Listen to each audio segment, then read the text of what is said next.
Oke, jadi kalau Anda punya site yang seperti ini, ya, yang harus Anda analisa bukan cuma jalan yang di depan site-nya saja, tapi juga jalan-jalan lain yang berkaitan dengan site tersebut, yang menghubungkan site tersebut dengan bagian kota lainnya.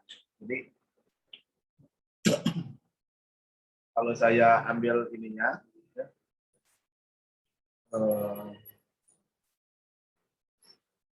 jalan yang berhubung hati ya ini, jalan ini ya, misalnya. Ini jalan-jalan utama nih.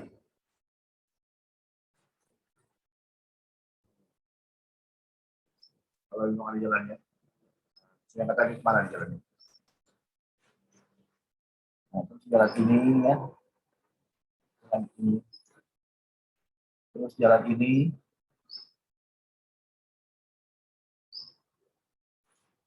Nah ini ya. Kita lihat pas jalannya. Nah, jalan ini apa nih jalan? Ini nanti tembus kemana saya nggak tahu nih. Nah, ini, nah, jalan ini. Nah, jangan dianalisa kalau jalan-jalan yang ini. Ini nanti dianalisa jalan ini, jalan yang apa terus ke sini. Jalan ini yang dianalisa ya.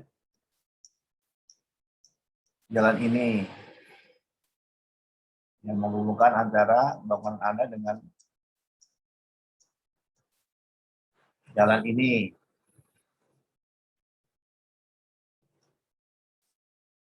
Jalan ini. Jalan ini. Jalan yang menghubungkan antara jalan luar ini dengan site Anda. Nanti ini akan menjadi acuan. Apakah nanti akan dibuatkan jalan, oh ini akan dibagi seperti ini nih. Misal ya, saya nggak tahu. Ini ada jalan di sini kan. Apakah jalan ini akan menjadi pembaginya?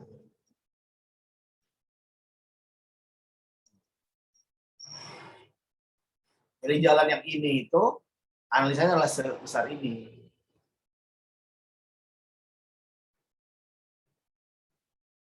Untuk mendapatkan pembagian coupling yang sebagaimana yang di dalam site-nya.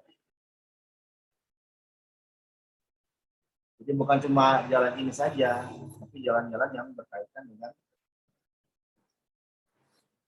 jadi jalan utamanya itu yang menjadi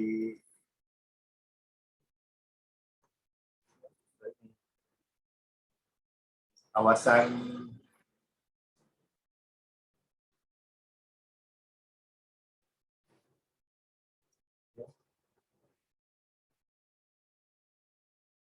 yang menjadi batas.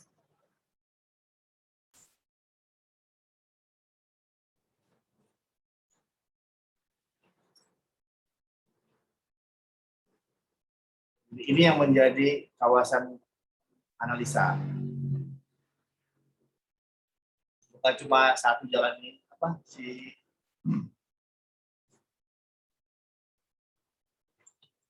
bukan cuma satu jalan ini aja ada yang berdaun, enggak. Jalan yang dianalisa adalah sebanyak itu. Ini kan mengacu ke yang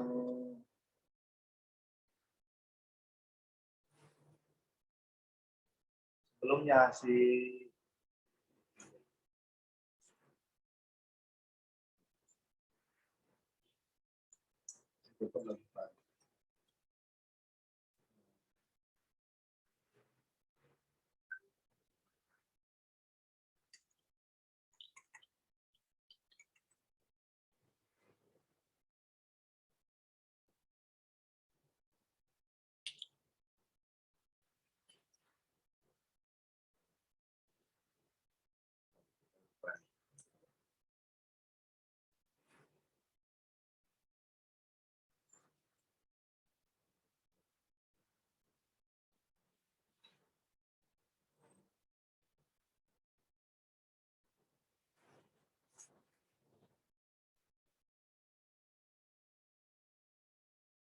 tahu. Nah, bisa lihat yang ini ya.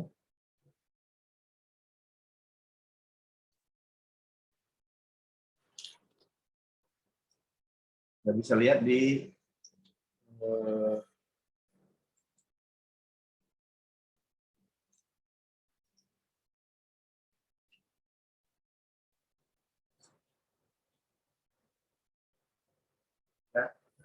jadi kalau kawasannya ini site-nya,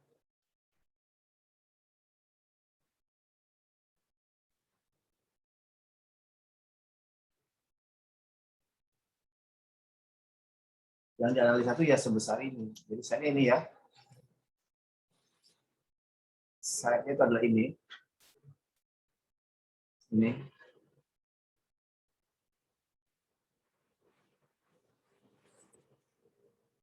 Yang dianalisa itu adalah sebesar ini, yang mengelilingi kawasan ini.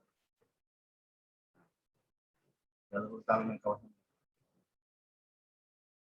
Jadi Berkeley Avenue, South Street, Oxford Road. Jadi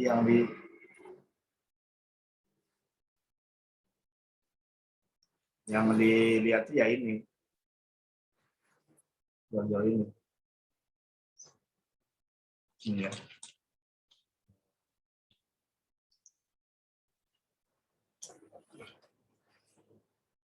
Yang dijadikan sebagai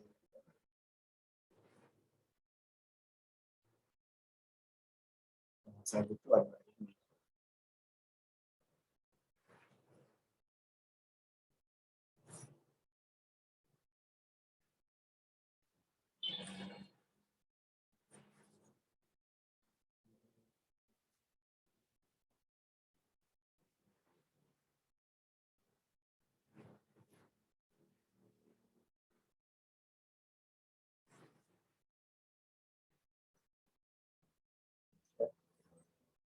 Kawasan perencanaan ini, tapi yang jelasnya adalah yang berkaitan dengan luar kota atau jalan-jalan luar dengan ke arah bangunan.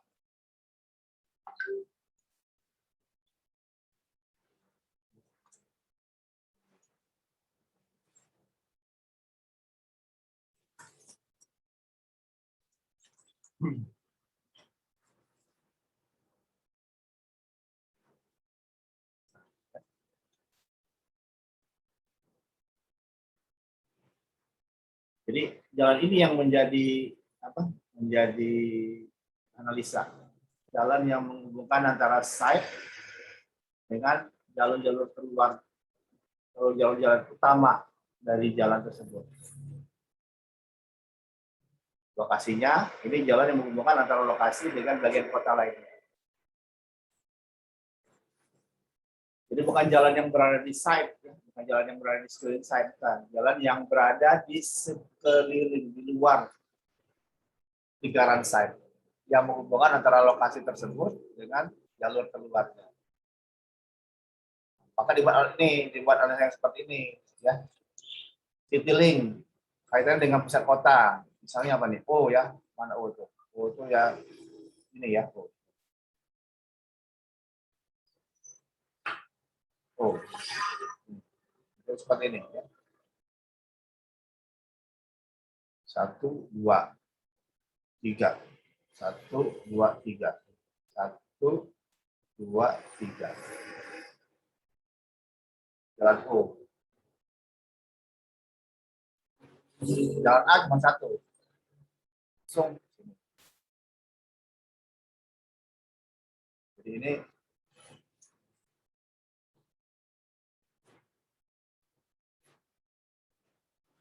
jalan A.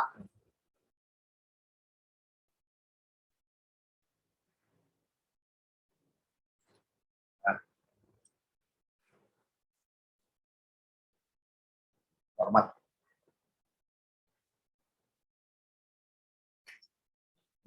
Jalan A.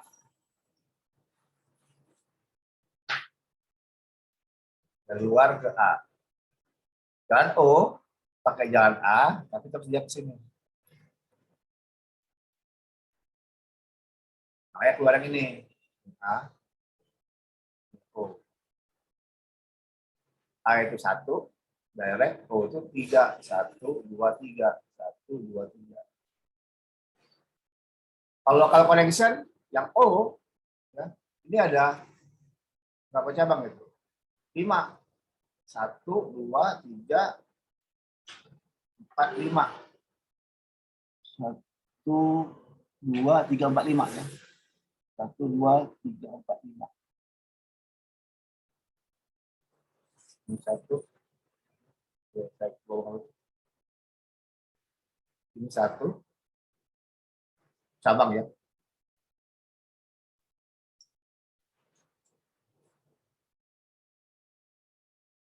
2 ya ini. 3 ya ini. 4-nya ini. 5-nya. 2, 3, 4. Nah.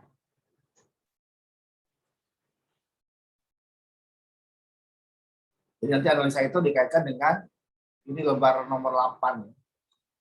Halaman terakhir.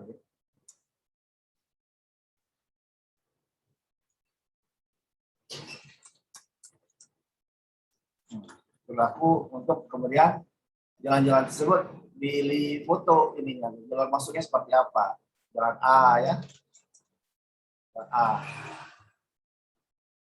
jalan B, fotonya jalan B, jalan C, ini tidak tahu jelas karena dari, tapi maksudnya adalah foto-foto dari lokasi ini ke sini.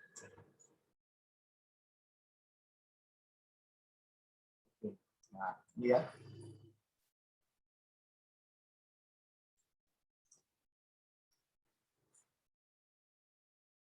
A itu yang tengahnya. Dari A, B, C, D. Kemudian baru ditentukan mana daerah-daerah yang bisa dimanfaatkan karena keunikan dan potensinya ya. Difficult block to develop, ini blok-blok yang susah untuk dikembangkan. Ini existing connection to site, ini existing yang jalur masuk yang berkaitan dengan site. Terus ini existing front, ini bagian muka kawasan tersebut yang berkaitan dengan jalur masuknya, ini bagian depannya. Ini bagian perimeter yang sudah ada yang akan dibuatkan, ini perimeter. Existing block, ini blok yang lama yang sekarang ada. Jadi blok lama sekarang itu sampai sini, dia akan buat perimeter baru di sini, yang mungkin nanti akan jadi bangunan. Perimeter baru ini berkaitan dengan usulan fungsi yang nanti akan ditempatkan.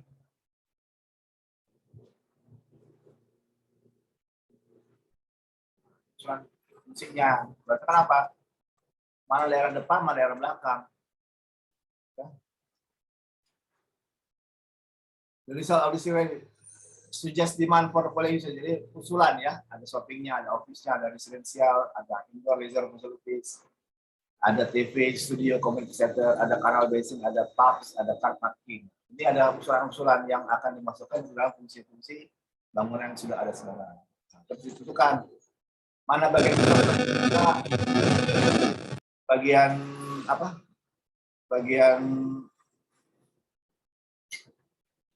Bagian belakang atau belakang ya. Itu kan dari situ. Terus dari mana dapat usulan ini? Dapat dari apa yang sudah ada sekarang ya. Atau dapat dengan aturan kota, rencananya mau jadi apa? Atau dapat dari usulan perkiraan kedepannya itu akan menjadi apa? Bisa diancar-ancar atau diprediksi berdasarkan kondisi yang ada saat ini. Misalnya, dulunya dia itu daerah perumahan, tapi sebagian besar itu banyak berubah menjadi pertokoan atau kafe-kafe. Kedepannya adalah kemungkinan itu akan berubah menjadi daerah komersil. Atau sebaliknya, dulu dia kawasan industri ya, sekarang industri sudah mau tutup, mau bangkrut. Kayaknya sekarang apakah industri itu akan bertahan atau nantinya akan berubah fungsinya dengan tutup? Kalau tutup berarti mau jadikan apa kawasan itu? Bagilah dengan kegiatan seperti ini ya, ada housing, recreation yang berdekatan dengan existing residensial, jadi ada perumahan dengan fasilitas rekreasi, jadi kaitan dengan perumahan yang sudah ada. Terus ada office area ya di daerah tengah yang merupakan major road, jalur jalan utama ya berkaitan dengan akses. Terus ada retail area di sebelahnya. Jadi ini semacam gambaran besar mau dijadikan apa kawasan tersebut dengan penempatan fungsi yang sudah ditetapkan. Mixed use riverside, office, housing, and public promenade. Jadi kawasan campuran pinggir sungai yang bersihkan perkantoran dan hunian dan juga jalur jalan pinggir sungai untuk publik. Kemudian ditetapkan juga kira-kira di mana hubungan antar fasilitas itu, antar magnet. Kalau dari toko-toko ya, orang dibuatkan jalur pejalan kakinya dari A ke B, ada magnet baru untuk memastikan mereka akan mengalir dari tempat parkir baru diarahkan ke magnet 1, 2. Nanti kan dari tempat parkir dia akan berjalan ke arah sini kan. Di antara magnet tersebut ditaruhkan magnet-magnet baru supaya apa? Supaya mereka tersebar. Ada existing car park ya, tambahkan baru dari sini ke arah sini. Nah, mau seperti apa rutenya? Diarahkan. Dibuat skenario yang memastikan semua fungsi tersebut bisa saling terhubung. Nah, ini perhitungan tentang visibility, hubungan antara dengan cost dan value. Pastikan bahwa ketinggian bangunannya itu sesuai dengan maksimal return, ya, maksimal masukan. Ya. Jadi value lebih tinggi daripada cost. Ini kemudian berkaitan dengan klasifikasi jalan ya, jalan berapa besar, terus mau jadi apa jalan itu. Ini kan all purpose, ada jalur pejalan kaki ya, ada jalan bangunan dengan akses langsung dari jalan depan, atau enggak bangunan ini misalnya ini nggak boleh masuk dari jalan depan, cuma bisa masuk dari jalan sampingnya. Ada shared surface, berarti apa? Jalan itu dibagi, bisa untuk orang, bisa untuk jalan. Artinya kalau dia lagi mau ditutup bisa ditutup. Tapi kalau ini, kalau depan ini, all purpose ini berarti semua jalan untuk jalan kendaraan. Sebagian diperuntukkan untuk jalan kaki, sebagian lagi untuk mobil, bisa ditutup untuk jalan kaki. Tapi kalau yang ini semuanya untuk mobil saja kendaraan. Skenario ini harus dibuat lebih dahulu untuk memastikan bahwa lebar jalan itu sesuai dengan luas jalannya dan peruntukan jalannya. Ini untuk hitung ukuran bloknya. Apa ukuran blok ini sesuai dengan fungsi yang dimasukkan. Ini misalnya, di sebelah potensi only office 4 lantai ketinggiannya. Ini untuk office ya. Total floor space-nya adalah 7890 meter persegi. Total ini, hitungannya nih. Kan bisa dihitung dari masa bangunan yang ada bikin nanti ya. Dari cap-nya kan. Parking standarnya dibutuhkan 1 mobil per 100 meter persegi. Untuk cat floor space. Ya, itu berarti luas bersihnya. Will be multi-story car park. Jadi 50% merupakan bangunan parkir bertingkat. Jadi untuk di site kita perlu 1 mobil per 200 meter persegi. Misalkan luas ininya, luas apa? Luas huniannya. Dari mana dapat ini? Dapat di sini. Ya. Jadi ukuran blok size-nya 70. Ketemu parkir standarnya berapa? 100. Ya. Untuk 4 lantai bangunan. Jadi 4 lantai bangunan, standarnya 100 meter persegi. Di bangunan yang diperlukan adalah 1 mobil per 200 meter persegi. Kenapa? Karena 50%-nya akan dibangun bangunan parkir bertingkat. Jadi ukuran bloknya 90 kali 46 tadi ya, bagi 2 itu 68 meter persegi. Nah, 8 meter persegi itu lihat dari desain sini 120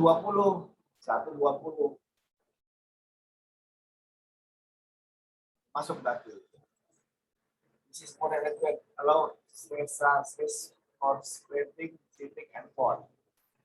Jadi yang paling standar yang 100 meter persegi itu masih masuk dengan 120 meter persegi.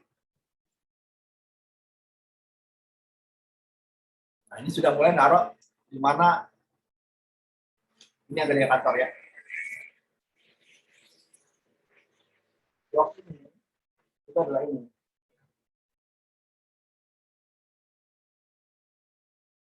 Ini sudah ditambahkan multi use-nya, mix use-nya ya. Jadi mix use block. Ini office dan residensial. Jadi ada kantornya, ada residensialnya. Jadi both blocks contain office on eastern side. Jadi setiap blok mengandung kantor pada bagian timurnya. Bagian timurnya. Ini utara ya. Utara, barat, timur. Jadi ada office pada bagian timur towards Bridge Street dengan Bridge Street, ini Bridge Street.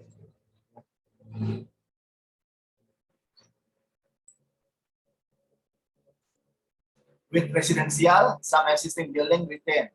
Dengan hunian, beberapa existing bangunan, beberapa bangunan yang sudah ada itu dipertahankan. Mixed use dibantu dengan membagi menjadi 4 blok. Parking misalnya blok, jadi ada 1, 2, 3, 4. 1, 2, 3, 4. Sorry. Ya. Nah, parkirnya di dalam parkir. Nah, ini misalnya mixed use block, primary office used incorporating 7 bridges houses. Jadi bangunannya adalah bangunan kantor ya yang berkaitan dengan house shopping on eastern side. Jadi ada shopping di sini ya. Sepanjang jalur pejalan kaki.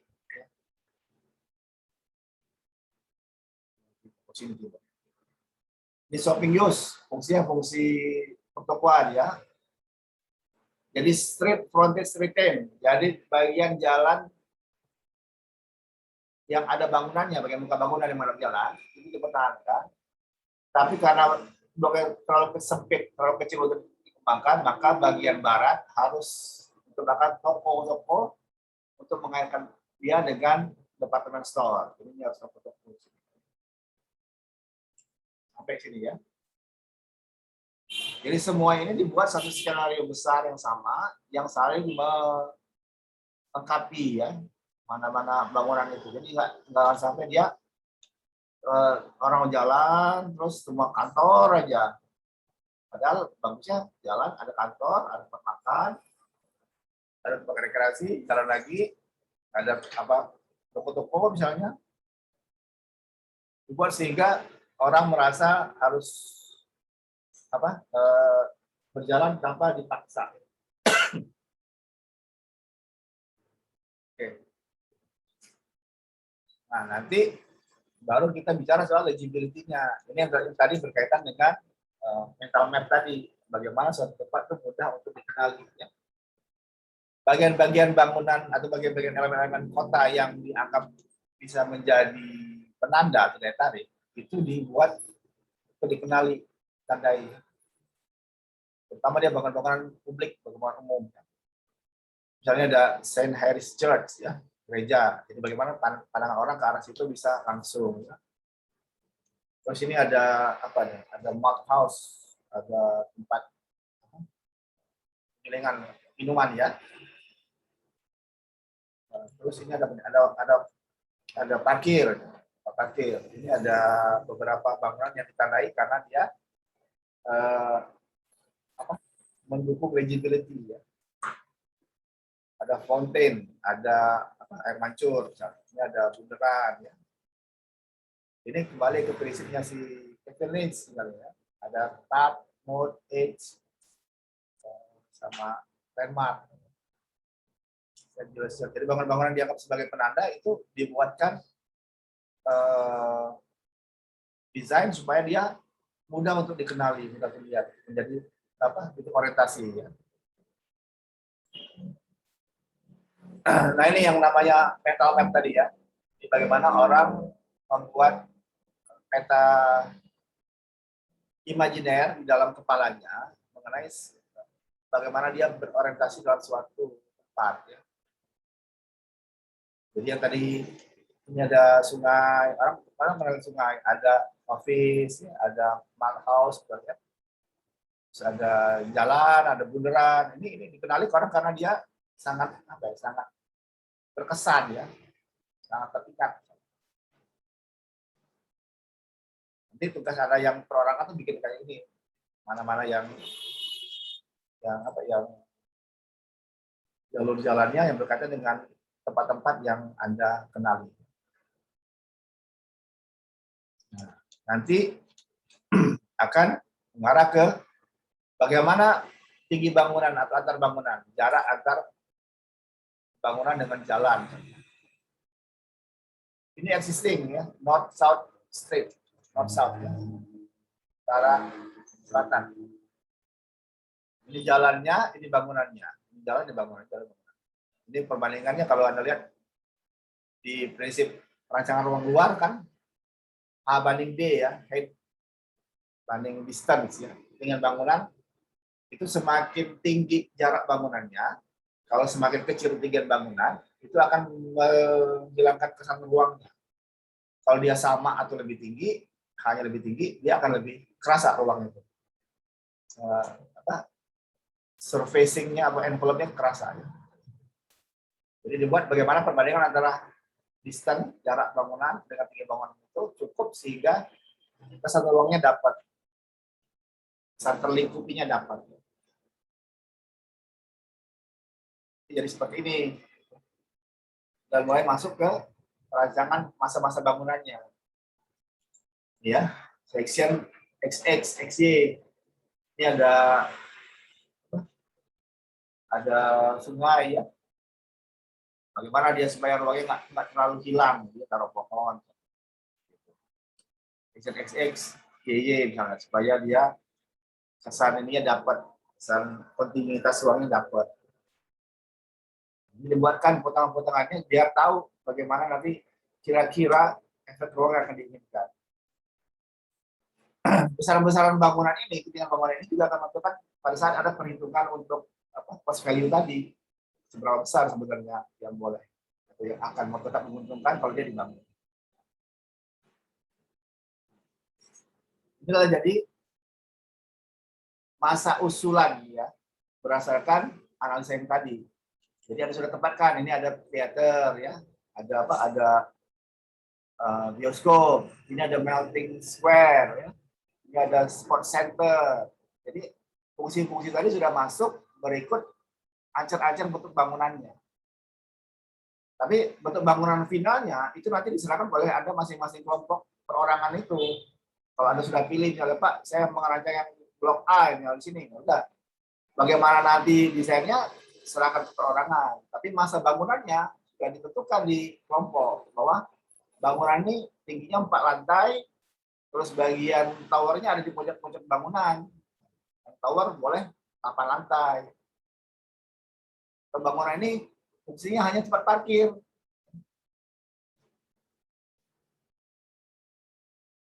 Seperti itu.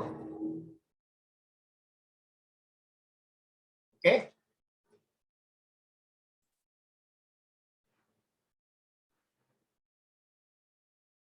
Nah, ini baru yang apa? Lembar yang untuk analisa pertama ya. Jadi Anda harus buat semua itu sampai dengan dia akhirnya bisa dimunculkan usulan masa bangunan seperti ini.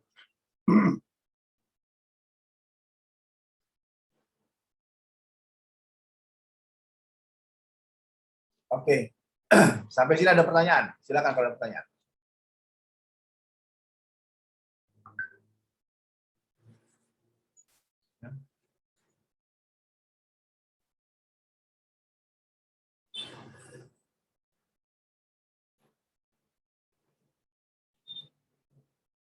Jangan lupa tadi ya, pewarnaan itu sesuai dengan sistem pewarnaan pada layout ya.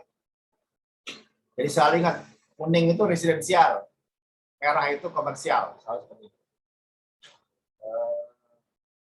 Kalau area apa open air, open space itu selalu hijau, gampang kan, hijau kan.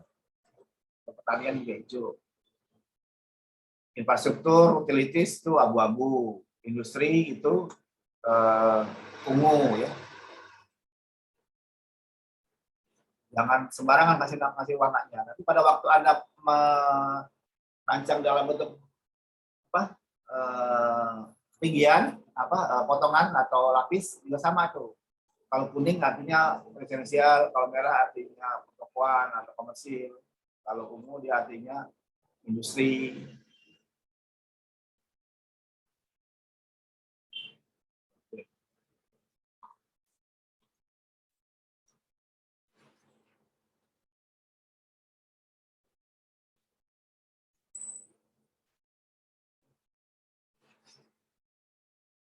Nah, pastikan kalau Anda mau membuat grafik-grafik gitu ya, hindari yang sifatnya tuh membingungkan ya. Jadi tanda panah ini bisa perlu nggak perlu ya. Kalau dia misalnya membuat gambarnya menjadi lebih rumit, sebenarnya nggak usah, cukup catatan saja ini ini A, B, C ya, atau panahnya dibuat lebih kecil ya. Jadi jangan sampai panah petunjuk itu mengganggu informasi yang akan ditampilkan.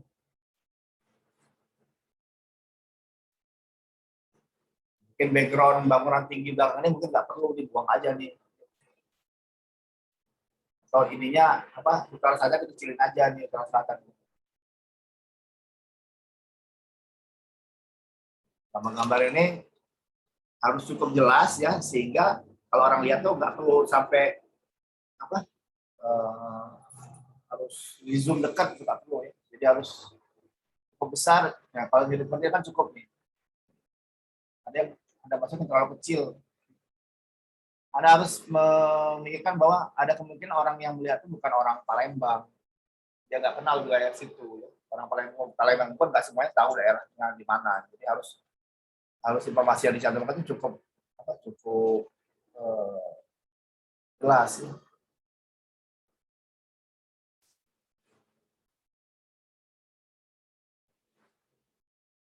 Oke. Ada pertanyaan? Silakan pertanyaan. Belum ada, Pak. Ada. Tugasnya itu kalau yang belum harus dikumpulkan itu ya, karena nilainya kan berkaitan mingguan. Jangan sampai terlambat. Kalau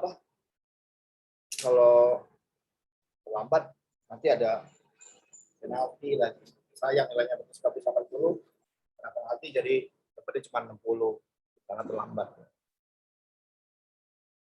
Oke. Ini saya akan tutup ini ya. Tolong dinyalakan dulu ininya, kameranya, akan foto bersama dulu.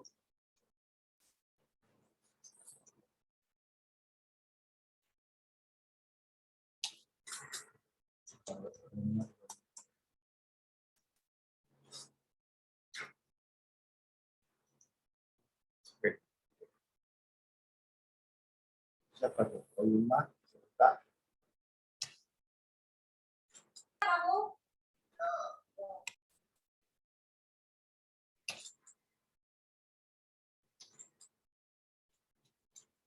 terima kasih. Saya ucapkan saya akhiri dengan alhamdulillah. Assalamualaikum warahmatullahi wabarakatuh. Waalaikumsalam warahmatullahi wabarakatuh.